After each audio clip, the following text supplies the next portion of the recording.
आहात डिजिटल इंडियाचे digital news ठाम मत मराठी न्यूज। वंदे मातरम प्रतिष्ठानतर्फे कैलासवासी मिलिंद पाटील यांच्या स्मृती दिनानिमित्त रक्तदान शिबिराचे आयोजन।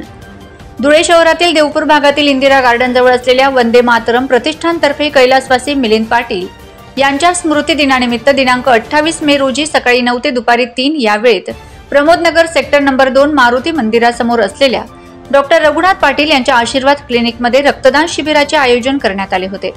यावेळी अरुण पाटील, कांतीलाल पाटील, माजी नगरसेवक कमलेश देवरे, प्रफुल्ल पाटील, संजय सोनवणे, सुमित थोरात, हर्षल विसपुते, आशीर्वाद क्लिनिकचे डॉक्टर पाटील तसेच वंदे मातरम प्रतिष्ठानचे पदाधिकारी व कार्यकर्ते मोठ्या संख्येने उपस्थित होते।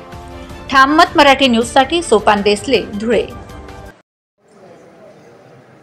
मिलिंद चव्हाण यांचं 2 वर्षापूर्वी एका अपघातात दुःखद असं निधन झाले होते।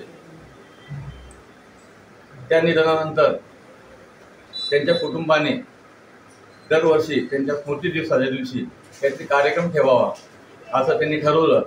म्हणून आज सिव्हिल हॉस्पिटलमध्ये रक्ताची अडचण असल्या कारणाने त्या ठिकाणी त्यांच्या कुटुंबाने सिव्हिल हॉस्पिटलच्या ब्लड बँकवाल्यांचं आयोजन केलं आणि त्या ठिकाणी त्याच्या द्वितीय स्मरणार्थ रक्तदान शिबिराचं आयोजन केलेलं आहे।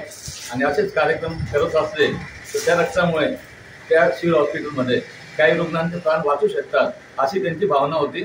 असं त्यामुळे मी अरुण चव्हाण यांचं मनापासून अभिनंदन करतो, अरुण वाघ यांचं मनापासून अभिनंदन करतो।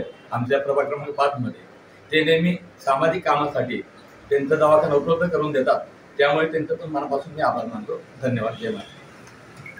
महाराष्ट्रातील ताज्या घडामोडींसाठी पाहत रहा ठाम मत मराठी न्यूज। तसेच आमच्या चॅनलला लाईक, शेअर, सबस्क्राईब करायला विसरू नका।